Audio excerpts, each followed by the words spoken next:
Boa noite, irmãos. Boa noite. 19 horas aqui no meu reloginho. Vamos dar início à nossa escola dominical de hoje. Hoje, então, nós vamos dar início à lição 5, ok? Domingo passado, nós estudamos o juízo de Deus, o julgamento de Deus, sobre Eli, sacerdote, sobre a sua família e sobre todo o povo de Israel, capítulo 4, não é?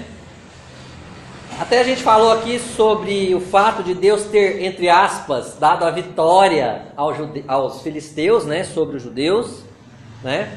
Mas a grande verdade do texto não é que Deus abençoou os filisteus, né? A grande verdade é que naquele momento Deus usou os filisteus para disciplinar os judeus. E isso Deus fez a Bíblia toda, né? E ainda está fazendo, né? Nos dias de hoje, né?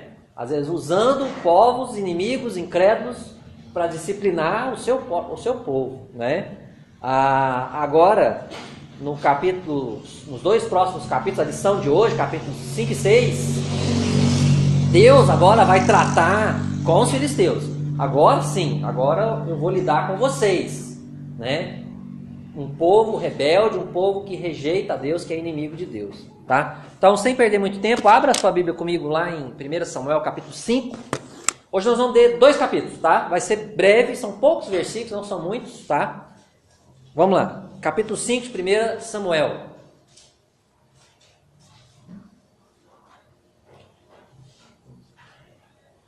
Os filisteus tomaram a arca de Deus e a levaram de Ebenezer a Asdod. Tomaram os filisteus a arca de Deus e a meteram na casa de Dagon, junto a este.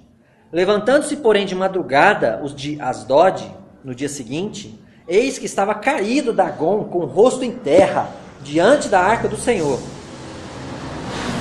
Tomaram-no e tornaram a pô-lo no seu lugar. Levantando-se de madrugada, no dia seguinte, pela manhã, eis que Dagon jazia caído de bruços diante da arca do Senhor. A cabeça de Dagon e as 2 mãos estavam cortadas sobre o limiar. Dele ficara apenas o tronco. Por isso, os sacerdotes de Dagon e todos os que entram no seu templo não lhe pisam o limiar em Asdod, até o dia de hoje. Verso 6. Porém, a mão do Senhor castigou duramente os de Asdod e os assolou e os feriu de tumores, tanto em Asdod como no seu território. Vendo os homens de Asdod que assim era, disseram: não fique conosco a arca do Deus de Israel, pois a sua mão é dura sobre nós e sobre Dagon, nosso Deus. Pelo que enviaram mensageiros e congregaram a si todos os príncipes dos filisteus e disseram: que faremos da arca do Deus de Israel? Responderam: seja levada a arca do Deus de Israel até Gate, e depois de cidade em cidade. E a levaram até Gate. Depois de a terem levado, a mão do Senhor foi contra aquela cidade, com muito grande terror, pois feriu os homens daquela cidade, desde o pequeno até o grande, e lhes nasceram tumores. Verso 10. Então enviaram a arca de Deus a Ecrom. Sucedeu, porém, que em lá chegando, os ecronitas exclamaram, dizendo: transportaram até nós a arca do Deus de Israel para nos matarem, a nós e a nosso povo. Então enviaram mensageiros e congregaram a todos os príncipes dos filisteus e disseram: devolvei a arca do Deus de Israel e torne para o seu lugar, para que não mate nem a nós, nem ao nosso povo. Porque havia terror de morte em toda a cidade, e a mão de Deus castigara duramente ali. Os homens que não morriam eram atingidos com os tumores, e o clamor da cidade subiu até o céu. Capítulo 6. 7 meses esteve a arca do Senhor na terra dos filisteus. Estes chamaram os sacerdotes e os adivinhadores, e lhes disseram: que faremos da arca do Senhor? Fazei-nos saber como a devolveremos para o seu lugar. Responderam eles: quando enviardes a arca do Deus de Israel, não a envieis vazia, porém enviá-la-eis a seu Deus com uma oferta pela culpa. Então sereis curados e sabereis por que a sua mão se não tira de vós. 4. Então disseram: qual será a oferta pela culpa que lhe havemos de apresentar? Responderam: segundo o número dos príncipes dos filisteus, 5 tumores de ouro. e 5 ratos de ouro, porquanto a praga é uma e a mesma sobre todos vós, e sobre todos os vossos príncipes. Fazei umas imitações dos vossos tumores e dos vossos ratos, que andam destruindo a terra, e dai glória ao Deus de Israel. Porventura aliviará a sua mão de cima de vós, e do vosso Deus e da vossa terra. Porque, pois, endureceris o coração como os egípcios, e Faraó endureceram o coração? Porventura, depois de os haverem tratado tão mal, não os deixaram ir, e eles não se foram? Verso 7. Agora, pois, fazei um carro novo, tomai 2 vacas com crias, sobre as quais não se pôs ainda o jugo, e atai-as ao carro. Seus bezerros levá-los-eis para casa. Então tomai a arca do Senhor, e ponde sobre o carro, e ponde-a sobre o carro, e metei um cofre ao seu lado. Metei num cofre a seu lado as figuras de ouro que lhe haveis de entregar como oferta pela culpa. E deixai-a ir. Verso 9. Reparai, se subir pelo caminho, rumo do seu território a Bet-Semes, foi ele, foi Deus que nos fez este grande mal. E se não, saberemos que não foi a sua mão que nos feriu, foi casual o que nos sucedeu. Verso 10. Assim fizeram aqueles homens, tomaram 2 vacas com crias, e as ataram ao carro, e os seus bezerros encerraram em casa. Puseram a arca do Senhor sobre o carro, como também o cofre, com os ratos de ouro, e com as imitações dos tumores. As vacas se encaminharam diretamente para Bet-Semes, e andando e berrando, seguiam sempre por esse mesmo caminho, sem se desviarem nem para a direita e nem para a esquerda. Os príncipes dos filisteus foram atrás delas, até o território de Bet-Semes. Verso 13. Andavam os de Bet-Semes fazendo a cega do trigo no vale, e levantando os olhos, viram a arca, e vendo-a, se alegraram. O carro veio ao campo de Josué, o Bet-Semita, e parou ali, onde havia uma grande pedra. Fenderam a madeira do carro, e ofereceram as vacas ao Senhor em holocausto. Os levitas desceram a arca do Senhor, como também o cofre que estava junto a ela, em que estavam as obras de ouro, e os puseram sobre a grande pedra. No mesmo dia, os homens de Bet-Semes ofereceram holocaustos e imolaram sacrifícios ao Senhor. 16. Viram aquilo os 5 príncipes dos filisteus e voltaram para Ecrom no mesmo dia. São estes, pois, os tumores de ouro que enviaram os filisteus ao Senhor, como oferta pela culpa. Por Asdod um, por Gaza outro, por Asquelon outro, por Gate outro e por Ecrom outro. Como também os ratos de ouro, segundo o número de todas as cidades dos filisteus, pertencentes aos 5 príncipes, desde as cidades fortes até as aldeias campestres. A grande pedra sobre a qual puseram a arca do Senhor está até o dia de hoje no campo de Josué, o Bet-Semita. Feriu o Senhor os homens de Bet-Semes, porque olharam para dentro da arca do Senhor. Sim, feriu deles 70 homens. Então o povo chorou, porquanto o Senhor fizera tão grande morticínio entre eles. Então disseram os homens de Bet-Semes: quem poderia estar perante o Senhor, este Deus santo? E para quem subirá desde nós? Enviaram, pois, mensageiros aos habitantes de Kiriat-Jearim, dizendo: os filisteus devolveram a arca do Senhor. Descei, pois, e fazei-a subir para vós outros. Mais o verso 1, gente, do outro capítulo. Então vieram os homens de Kiriat-Jearim e levaram a arca do Senhor à casa de Abinadab, no outeiro, e consagraram Eleazar, seu filho, para que guardasse a arca do Senhor. Vamos orar? Querido Deus, obrigado pela sua palavra, porque a sua palavra é a verdade, Deus. É a verdade revelada do Senhor aos homens. Em especial, Deus, ao seu povo, para que o seu povo viva, Deus, para a sua glória, conforme a sua vontade, Deus. Ajude-nos, Deus, nessa noite a compreender o texto, a aplicar esse texto nas nossas vidas, Deus. A clamar ao Senhor que cumpra, que haja em nosso interior, Deus, a sua vontade. É o que eu te peço, não somente aqui, mas em cada sala de aula, em nome de Jesus. Amém. Irmãos, então no dia de hoje, ou melhor, na noite de hoje, nós veremos o juízo de Deus sobre os filisteus e o retorno da arca para a terra de Israel. Ok? É o que tratam, esses 2 capítulos. A ideia mais forte, a ideia principal desses capítulos é que Deus é soberano e justo, e Ele sempre, presta atenção nisso, Deus sempre vence as suas batalhas. Tá? Primeiro desafio de hoje. Eu quero desafiar você que note que Deus é soberano e justo sobre o seu povo e sobre todos os outros povos. Não é? Não somente sobre o seu povo. Deus não manda só na vida dos cristãos, mas Deus manda em cada vida. Mesmo que aquela vida seja rebelde ao Senhor, Ele tem autoridade sobre ela. E um dia Ele há de provar isso. Né? Segundo desafio. Reconheça Deus como o Senhor de sua vida, se você ainda não fez isso. Ok? E lhe renda a adoração devida. É importante para a igreja prestar atenção nessa segunda parte. Render a Deus a adoração devida. Tá? Vou ver com mais detalhes com vocês depois isso, tá? Os judeus e os filisteus sofreram o juízo de Deus. Os judeus sofreram o juízo de Deus no capítulo 4. Os filisteus sofreram o juízo de Deus, capítulo 5 e 6, podemos dizer. Né? Você não precisa sofrer o juízo de Deus. Basta você ouvir a voz de Deus e aplicar a voz, a palavra de Deus no seu coração. Ouvir a palavra de Deus e praticar e viver segundo a vontade de Deus. Agora, se você ouvir a palavra de Deus, mas não aplicar a palavra de Deus na sua vida, olha, a Bíblia fala que certamente o juízo de Deus estará sobre você e sobre cada um de nós que não der ouvidos à palavra de Deus. Ok? Então, desafio de hoje, tá? O texto então vai ser dividido de duas formas. Capítulo 5, o juízo de Deus sobre os filisteus. Capítulo 6, a devolução, né, da Arca da Aliança ao povo de Israel. Ok? Então, capítulo 5. O juízo de Deus sobre os filisteus.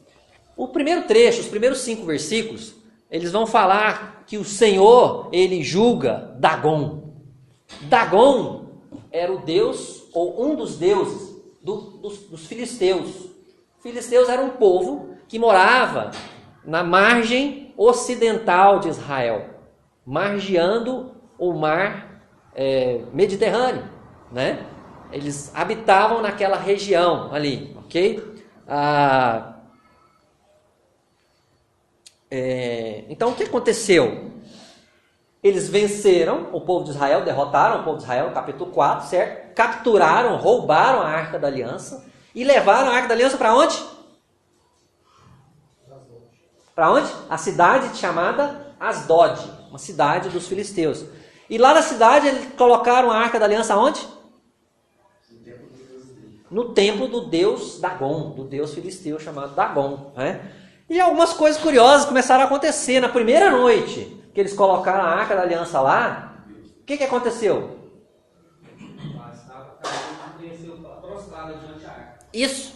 Olha só, irmãos. O deus Dagon tinha uma estátua, uma imagem. Né? E essa estátua, essa imagem, ela tinha o formato de um corpo. Né? Esse corpo era formado por tronco, pelo menos, braços e cabeça. É o que a Bíblia diz. A gente não sabe se tinha perna ou não, podia ter, né? Mas essa estátua tinha esse formato. Né? E diz o texto que aconteceu na primeira noite que eles levantaram de madrugada, foram lá no templo e a estátua estava com o rosto no chão, diante da Arca do Senhor. Isso é importante. Não estava virada para qualquer direção, mas ela estava virada diante da Arca do Senhor. Aí alguém pensou assim, será que foi o vento, né? Ou um menino que passou correndo aqui, derrubou esse negócio, e levantaram a estátua e colocaram no lugarzinho dela de novo, né? No dia seguinte, o que aconteceu?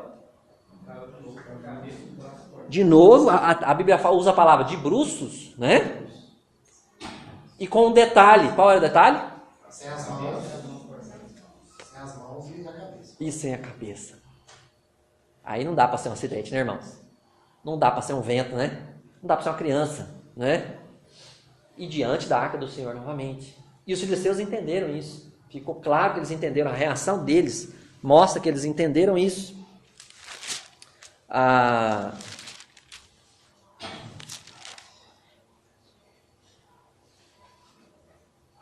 Versículo 5. Por isso, os sacerdotes de Dagon e todos os que entram no seu templo não lhe pisam o limiar, porque foi justamente onde caíram as mãos e a cabeça, lá na soleira, lá na entrada do templo. né? Aquela superstição faz... Não pisa lá, porque lá caiu a cabeça do Deus e as mãos. Então tem aquela superstição. Não pode pisar aqui não, né? Então eles entenderam, né, o que havia acontecido ali, ok? Então uma aplicação aqui, irmãos queridos.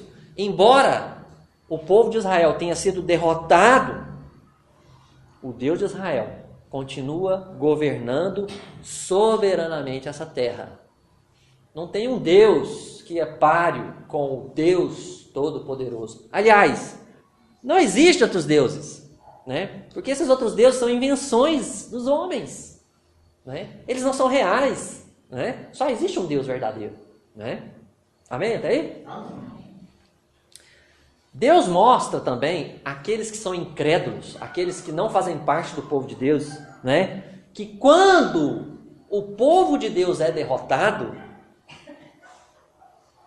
o Deus verdadeiro não foi derrotado. O que acontece é que quando o povo de Deus é derrotado, é porque Deus está tratando com o povo de Deus. Às vezes está disciplinando, às vezes Ele está purificando a vida deles, está, né, aperfeiçoando a vida espiritual deles, né? No caso aqui a gente sabe que Deus estava disciplinando o povo de Israel, né? Então é importante ver que eles notaram que o Deus de Israel era mais forte que o Deus deles, né?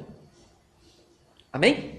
E interessante que ele estava tão preocupado, que eu estava lendo hoje, e mostra que ele estava preocupado em tirar dali a arca por causa do Deus deles, não ia acabar com o Deus deles. Eu ia deixar isso mais para o fim, Maurício, mas é importante fazer esse comentário. Ao invés deles falarem assim, o nosso Deus não presta para nada, a gente não quer esse Deus não, né? Vamos adorar o Deus verdadeiro. Eles não fizeram isso, eles tipo, não, vamos tirar a arca daqui para a gente continuar com o nosso Deus, né? E isso, presta atenção, gente, isso acontece hoje ainda, não exatamente nesses termos, mas as pessoas veem Deus agindo, veem o poder de Deus e falam, muito bom esse Deus, mas eu vou ficar com os meus deuses mesmo. E apresentar também um Deus verdadeiro também para as pessoas, mesmo não vendo ele agir, mas sendo apresentado, porque a função do cristão é pregar a palavra de Deus. E muitas vezes anuncia Deus para as pessoas da rejeitam. E as pessoas veem Deus agindo nas nossas vidas, até às vezes nas vidas delas, falar, esse Deus é poderoso, mas eu não vou servir esse Deus não. Eu vou continuar com o meu Deus. E a outros deuses, né? Isso. Então você vê muitas vezes, foi plano.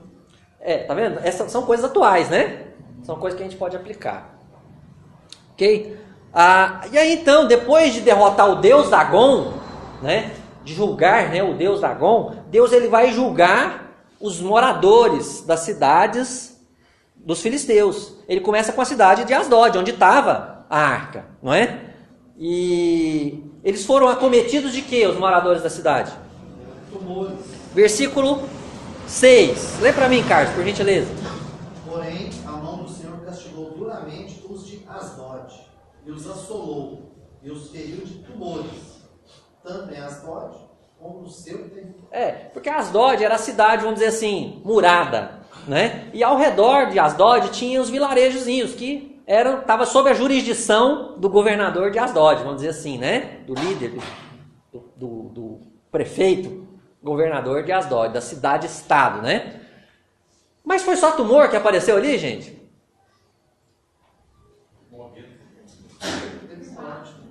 Hã? Tinha rato também. Como é que você sabe disso, pastor? Dá uma olhada no capítulo 6, versículo 4. Então disseram, qual será a oferta pela culpa que lhe havemos de apresentar? Responderam, segundo o número dos príncipes dos filisteus, 5 tumores de ouro e 5 ratos de ouro, porquanto a praga é uma e a mesma sobre todos vós e sobre todos os vossos príncipes. Verso 5. Fazei umas imitações dos vossos tumores e dos vossos ratos que andam destruindo. Então, as cidades, começando com Asdod, foram tomadas de ratos e as pessoas, os moradores, de tumores, né? Então, a praga, o juízo de Deus sobre os filisteus começou dessa forma, não é? O versículo, voltando para o capítulo 5, o versículo 6 diz, a mão do Senhor castigou duramente ali. Ainda na metade do versículo 6 diz que Deus os assolou, não é? E ainda no versículo 6 diz que os feriu de tumores. Tudo Deus é o sujeito aí, né? É ele que aplica a justiça, o juízo dele, né? E aí depois disso, o que os homens de Asdod resolveram fazer? Não, antes disso. Eles enviaram mensageiros. Fizeram uma assembleia, né? Chamaram os governadores das outras cidades, que são 5 cidades, né? Vamos fazer uma assembleia extraordinária, né? O bicho está pegando, né? A nossa cidade está sendo devastada por tumores, por ratos. O que nós vamos fazer? O que eles decidiram? Vamos tirar essa arca daqui. E aí eles decidiram mandar a arca para qual cidade? Gate, né? E aí então, eles acharam que o problema estava resolvido. Mas o problema não resolveu. O que aconteceu, irmãos? Pesou de novo. O Deus de Israel continuou derramando seu juízo. Né? O versículo 9 usa o termo, né, Horácio? A mão do Senhor foi contra aquela cidade. O versículo 9 diz que Deus o quê? Feriu os homens daquela cidade. Ainda no versículo 9 diz que Deus ele trouxe muito grande terror sobre aquelas pessoas. Elas estavam aterrorizadas com tamanhas pragas de Deus sobre elas, né? E aí o que eles fizeram? Não fizeram assembleia dessa vez não. Vamos tirar essa arca daqui, no versículo 10, né? Bem no comecinho aí, versículo 10 diz: então enviar a arca de Deus para Ecrom, uma outra cidade. O que aconteceu lá? Os ecromitas exclamaram: tira ela daqui. O Deus de Israel estão mandando essa arca, né? Transportaram até nós a arca do Deus de Israel para nos matar, a nós e ao nosso povo. Isso. Então eles estavam apavorados, não estavam? E mais uma vez aterrorizados, porque lá no versículo 11 diz: então enviaram mensageiros e congregaram todos os príncipes dos filisteus e disseram: devolvei a arca do Deus de Israel e torne para o seu lugar, para que não mate nem a nós nem a nosso povo, porque havia terror de morte em toda aquela cidade. Então a mão de Deus pesou para valer, não é? Aqui o texto só cita 3 cidades, né? O capítulo 5 só cita 3 cidades. Mas a gente sabe no capítulo 6, aquele texto que eu acabei de ler, os versos 4 e 5, que não foram só as 3 cidades que foram julgadas por Deus, mas todas as cidades. O versículo 5 deixa isso claro, né? Capítulo 6, versículo 5. Fazei umas imitações de vossos tumores e de vossos ratos, que andam destruindo a terra. O versículo 4, desculpa, é que diz com mais clareza, né? Capítulo 6, versículo 4. Então disseram: qual será a oferta pela culpa que lhe havemos de apresentar? Responderam: segundo o número dos príncipes dos filisteus, 5 tumores de ouro e 5 ratos de ouro, porquanto a praga é uma e a mesma sobre todos vós e sobre todos os vossos príncipes. Então a praga atingiu todo o território dos filisteus, todas as 5 cidades, com as aldeias ao redor. Versículo 17 também fala o nome dessas cidades. Isso, né? Que é interessante, né? Que o capítulo 5 não falou, né? Mas no final do capítulo 6 ele vai citar o nome de todas elas, né? Então, irmãos, o Senhor julgou todos os filisteus. Não só uma cidade, ou 2 ou 3, mas ele julgou todos os filisteus. Deus tratou com os judeus, capítulo 4, e Deus tratou com os filisteus agora, né? Às vezes a gente fala: mas Deus é injusto, o cara lá a vida inteira negando a Deus. Deus tem o tempo dele, na hora certa, usando a misericórdia e a graça dele, mas também usando o juízo, a justiça e a santidade dele, né? Na hora certa. Uma reflexão aqui interessante: olha, apenas possuir um símbolo sagrado não é suficiente para abençoar o seu possuidor, não é? Segurar uma figuinha, não é? Um trevo de 4 folhas, já falei isso, né? A nota de $1, né? A Bíblia aberta no Salmo 91, gente, isso não abençoa sua casa, não. Abençoa sua casa, você lê a Bíblia, você estudar a Bíblia, você praticar a palavra de Deus, né? Essas coisas não devem fazer parte da vida do cristão, viu? Isso é mandinga, isso não é prática cristã, né? Isso aqui eu põe até uma folhinha lá, isso não faz efeito nenhum, né? Ter uma religião, frequentar a igreja, ser batizado, membro da igreja, é tudo uma bênção. Mas se a gente não viver a vida cristã, lá na nossa alma, no nosso coração, só vai passar de prática religiosa isso aí. Né? Talvez você está aqui, é membro, é batizado, mas talvez lá no fundo você ainda não se rendeu a Cristo. Eu não sei, Deus é que sabe. Né? Então, tem que começar lá no início, novamente. Né? E outra coisa, eles roubaram, né? Eles tomaram o símbolo sagrado dos judeus, da presença de Deus, o símbolo da presença de Deus. E roubar o símbolo de Deus não significa derrotar a Deus, né? Isso ficou claro, né? Ficou claro no capítulo 5. Beleza? Alguma pergunta até aí? Dúvida? Fala, Carlão. Eu lembro que no estudo de domingo passado, quando a gente leu 1 Samuel capítulo 4, né? Sobre o juízo de Deus, sobre o povo deles, sobre Ofni e Finéias, né? Sobre Eli, sobre família, né? Você começou o texto falando assim, ó, com Deus não se brinca. Aí, isso tudo que aconteceu até agora, eu estou lembrando disso. Amém. Com Deus não se brinca. Por exemplo, o Ofni e Finéias, a gente sabe o tempo que Deus levou para julgar. Ele também, né? Mas Deus não esqueceu, né? Deus ele é amor, Deus ele é misericordioso, mas Deus também é justo. É verdade. A gente precisa lembrar disso. Amém. É isso aí. Então, irmãos, o capítulo 6 é basicamente o mesmo tema, só que o que vai acontecer? A arca vai ser devolvida, né? Vocês percebem que há uma preocupação dos filisteus, como que a gente vai devolver essa arca? Né? Eles chamam, quem que eles chamam? 2 grupos de pessoas.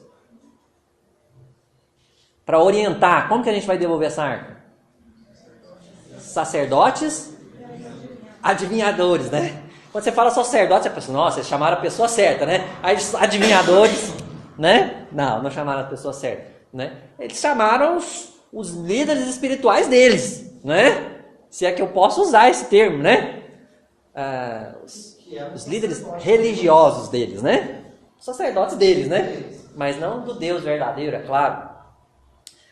E então eles já tinham decidido, eles já tinham deliberado que eles iam devolver a arca. Isso já estava definido. E agora eles estavam com medo, com receio, né, de como fazer isso da maneira correta para que eles ficassem livres das pragas. Como foi falado antes, né? Eles não estavam assim, ó, gente, o Deus de Israel é o Deus verdadeiro. Vamos abandonar esses deuses aqui, vamos servir esse Deus. Não, eles não pensaram assim. Eles falaram, não, o Deus de Israel é mais forte que o nosso. Então vamos deixar ele longe da gente, né? Porque a gente está bem aqui sem ele. Foi isso que eles pensaram, né? Então vamos devolver essa arca com todo cuidado, né? E o que foi recomendado que eles fizessem para devolver a arca? Vamos lá, vamos construir aqui. Eles reproduzissem, né?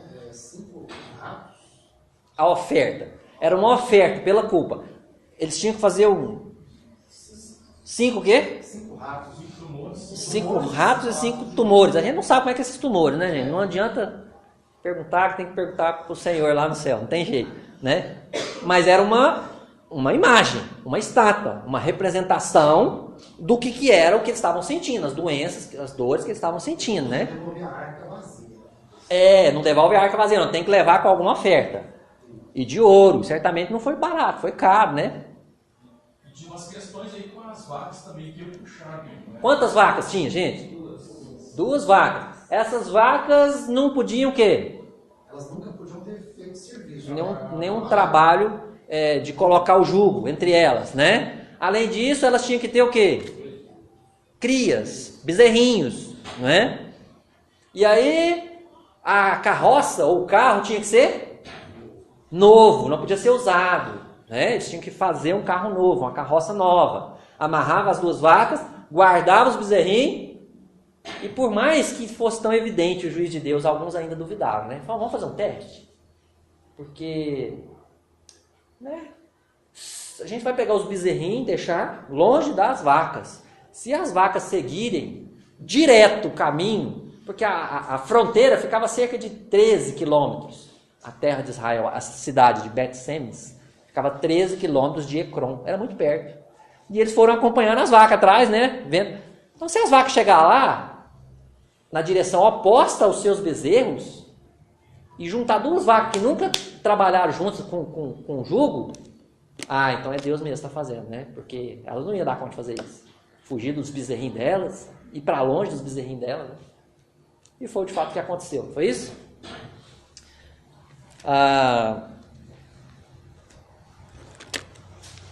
Então eles devolveram a arca, não é? E Deus então confirmou para os filisteus que era ele mesmo que estava no controle daquela situação, não é? Não teve dúvida, né, que Deus estava no controle daquela situação. E o que aconteceu no versículo 13? A arca chega na cidade de Bet-Semes. Como é que é a reação do povo, dos judeus que estavam lá, irmãos?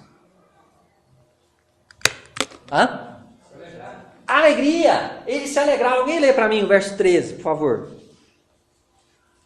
Andavam os Bet-Semes, fazendo a cerca do trigo do vale, e levantando os olhos, viram a arca, e vendo-a, se alegraram. Amém. Imagina, quanto tempo a arca ficou no território de Israel? 7 meses sem a arca, né? Houve uma tristeza na nação de Israel, no povo de Israel, por terem roubado a arca, né? E de repente eles veem a arca vindo na direção deles, né? Numa carroça, sem ninguém, né? Só as vacas e a arca. E tinha, claro, o cofre do lado com as ofertas, né? Mas não tinha ninguém guiando aquela carroça, aquele carro. E eles se alegraram imensamente, porque lógico que eles reconheceram a arca vindo na direção deles, né? A arca era feita de quê, gente? Ela era feita de madeira, na verdade, e coberta com ouro, né? E ela brilhava, lógico, aonde passava, né? Então, assim, eles notaram, eles observaram e viram a arca chegando, né? Então, o que eles fizeram? Eu vou colocar uma coisa que foi falada na aula passada sobre a sequência dos acontecimentos, né? Por que falou isso primeiro e depois é que falou aquilo? Com relação à morte da esposa de Finéias, né? Da nora de Eli, e dela ter colocado o nome dele, né? Olha o que aconteceu aqui. Vocês perceberam que aconteceu uma coisa semelhante? No verso 14. O carro veio ao campo de Josué, o Bet-Semita, e parou ali. Interessante, né? Elas pararam de frente para eles, né? Onde havia uma grande pedra. Fenderam a madeira do carro e ofereceram as vacas ao Senhor em holocausto.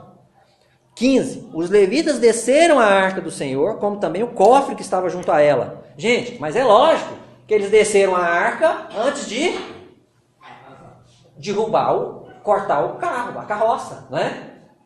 É porque, o que acontece? Muitas vezes na Bíblia, não só na Bíblia, mas na literatura comum, você fala, você dá o resumo, e depois você volta dando detalhes, não é? Então eles falam, olha, a arca chegou, eles usaram a madeira do carro para fazer a lenha, e usaram as vacas para fazer um holocausto.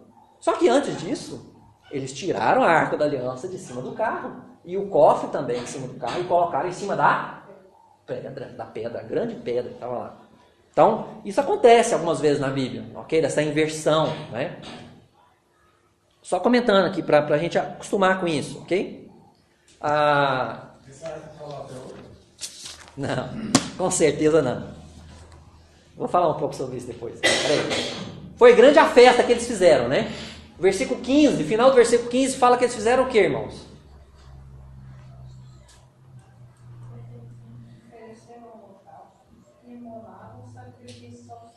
Olha, eles se alegraram lá no versículo 13, e aqui fala que eles ofereceram sacrifícios e holocaustos, né? Está no plural, né? As duas palavras.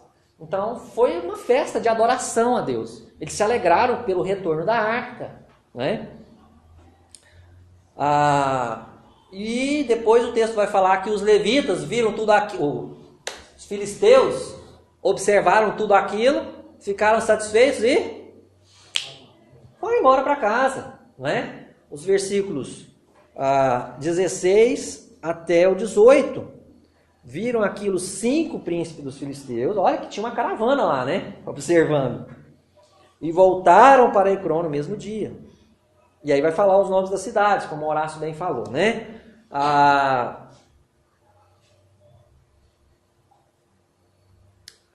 Então, acontece mais um fato, né? Nos versículos 19 em diante. O que aconteceu aí, irmão? Vamos ver se a gente consegue chegar num acordo. O que foi que aconteceu aí? Quem feriu? Deus, o Senhor feriu. O texto fala isso, não fala? Bem claro, versículo 19. Feriu o Senhor os homens de Bet-Semes. Por qual motivo, irmãos? Mas por que? Já não pode olhar para a arca, não? Qual o problema? Hã? Essa é uma dedução lógica, não é, Horácio? A arca tinha o quê? Daqui nasceu aquele ditado, que curiosidade mata. A arca tinha uma tampa. Como é que é o nome da tampa da arca? Propiciatório. Ela tinha uma tampa. Ela não ficava aberta, ok? E em cima do propiciatório ainda tinha 2 anjos, 2 querubins, não é? Então ela ficava tampada. E lá dentro da arca tinha alguns itens, né? E para olhar para dentro da arca, eles tinham que, de certa forma, tocar na arca. Você que fizeram assim, né? Mas olha comigo, segura aqui, olha comigo, livro de Números, capítulo 4. Volta um pouquinho a sua Bíblia, Números, capítulo 4.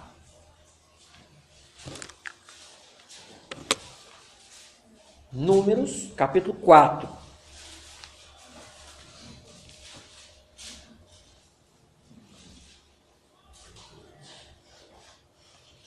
Verso 15. Números, capítulo 4, verso 15. Números 4,15 diz o seguinte: havendo, pois, Arão e seus filhos, ao partir o arraial, acabado de cobrir o santuário e todos os móveis dele, então os filhos de Coate, que são os levitas, ok? Virão para levá-lo, mas nas coisas santas não tocarão, para que não morram. Verso 20, olha comigo. Porém, os coatitas não entrarão nem por um instante para ver as coisas santas, para que não... Eles não podiam tocar e eles não podiam ver as coisas santas, ok? Tinha as pessoas encarregadas de carregar os móveis, o mobiliário, todas as coisas. Mas apenas os sacerdotes podiam entrar lá dentro do santo lugar. Né? E apenas o sumo sacerdote podia entrar no Santo dos Santos uma vez por ano, né? Para oferecer o sacrifício, derramar o sangue no propiciatório. Mas Deus nunca autorizou eles a tocarem e a verem o que estava lá dentro. Então houve negligência na adoração. Eles foram negligentes. Bet-Semes, irmãos, era uma cidade dos levitas. A gente viu aí no texto, não é? O versículo 15 fala: os levitas desceram a arca do Senhor. Eles, como levitas, deveriam saber isso muito bem, o que eu acabei de ler aqui de Números. Porque eles eram estudiosos da lei, ou deveriam assim ser, né? Aprender o que poderia fazer e o que não poderia fazer. Né? E eles então foram negligentes na adoração. Eles adoraram a Deus do jeito que eles quiseram. Foram curiosos também, né? Como disse o Carlos, né? Então, irmãos, 70 pessoas morreram. Mesmo em meio àquele dia feliz, mais uma tragédia aconteceu. 70 pessoas morreram. Vai ter gente curiosa sim, hein? 70 pessoas morreram. Muitas pessoas envolvidas naquela situação. E aí um sentimento de temor, né, se apodera daquele povo. O que eles falam? Disseram: quem poderia estar perante o Senhor, este Deus Santo? Mas eles sabiam quem podia estar perante o Senhor, não é? Não era falta de conhecimento, não deveria ser, pelo menos. Eles deveriam saber. Fala, Luiz. Foi falta de conhecimento, né? Eles conheciam a palavra, né? Foi ensinado, né? Foi ensinado, a lei estava lá ainda, né? Então, assim, e aí eles fazem outra pergunta, né? Para quem subirá desde nós? Na verdade, eles estão querendo saber o que eles vão fazer com a arca. Para onde nós vamos levar a arca? Para onde nós vamos subir a arca? O que nós vamos fazer com essa arca agora? Porque eles, a semelhança dos filisteus, eles não queriam mais naquele momento ficar com a arca. Por causa do que aconteceu. O versículo 21. 21. Enviaram, pois, mensageiros aos habitantes de Kiriat Jearim, uma outra cidade, mais uns 15, 20 quilômetros dali, né? Dizendo, os filisteus devolveram a arca do Senhor, descei, pois, e fazer subir para vós outros. E aí o versículo 1 do capítulo 7 fala que eles foram lá buscar a arca. E levaram a arca para essa cidade, Kiriat Jearim. E lá a arca ficou, o Arlen, até Davi ir buscar a arca e levar para Jerusalém. É interessante dizer que Siló, onde estava Eli, foi destruída. Por isso a arca não foi devolvida para Siló. A cidade de Siló foi destruída. A gente pode conferir isso. Você pode anotar aí, eu vou ler para você em Jeremias, capítulo 7. Do Jeremias 7, do 12 ao 14, diz assim: mas ide agora ao meu lugar que estava em Siló, onde no princípio fiz habitar o meu nome, e vede o que lhe fiz, por causa da maldade do meu povo de Israel. Agora, pois, visto que fazeis todas essas obras, diz o Senhor, e eu vos falei, começando de madrugada, e não me ouvistes, chamei-vos e não me respondestes, farei também a esta casa, que se chama pelo meu nome, na qual confiais, e a este lugar que vos dei, a vós outros e a vossos pais, como fiz a Siló. Deus está prometendo aqui que ia destruir Jerusalém, da mesma maneira como ele destruiu Siló. Então a cidade de Siló foi destruída, a gente não sabe quando, talvez foi juntamente com o incidente do capítulo 4, né, quando os filisteus destruíram, derrotaram o povo de Israel, ou se foi um pouco depois, a gente não sabe, nesse intervalo de 7 meses aí, né? Então, a arca eles não sabiam o que fazer com a arca, né? Então, levaram para essa cidade de Kiriat Jearim. Ok? Então, hoje, irmãos queridos, nós aprendemos que Deus é soberano e justo e sempre vence as suas batalhas, né? Deus não perdeu a batalha contra os filisteus. Ele estava disciplinando os judeus e usou os filisteus para disciplinar os judeus, né? E aqui Deus disciplinou os filisteus, né? Então, desafios. Observe, note que Deus é soberano e justo com todas as pessoas. Deus é soberano e justo com o seu povo. Mas Deus também é soberano e justo com os outros povos que não querem servir a Deus, né? Não ache você que Deus é injusto. Ah, mas o fulano lá, ó, vida boa, não sei o que tem, não tem nenhum interesse com Deus, não busca a Deus. Deus é justo, não é?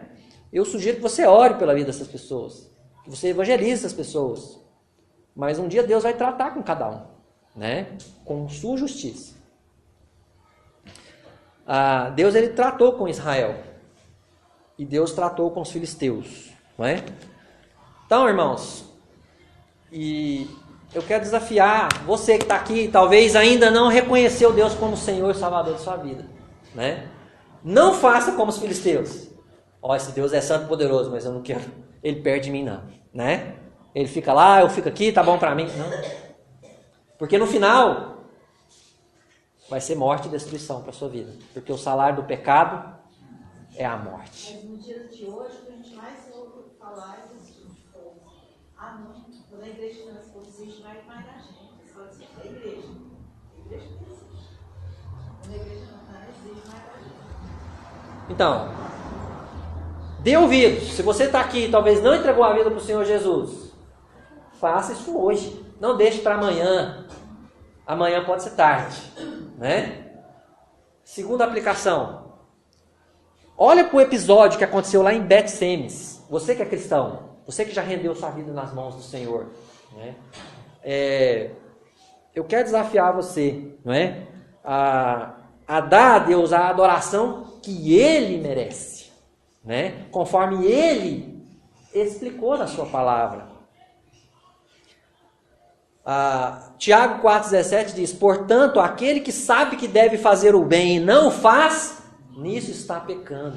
Então, meu irmão, se você está andando em pecado, conserte sua vida, né? Não ande mais em pecado, não prolongue essa situação. Pode ser difícil para você amanhã, pode ser trágico para você amanhã. Lembra, 70 pessoas morreram por falta de reverência, falta de andar direito com Deus, de fazer as coisas certas, não é? Corrija seus erros, evite de fazer coisas erradas, não é? Busca a Deus, peça ajuda. Às vezes você vai precisar orar, você vai precisar jejuar, falar: Senhor, eu estou com essa dificuldade que não consigo romper. Vai precisar compartilhar com seus irmãos, vai precisar orar com seus irmãos, né? Mas não se acomode. Olha para o exemplo dos moradores de Bet-Semes. O nosso mundo de hoje, os crentes de hoje estão vivendo mais ou menos nesse estilo.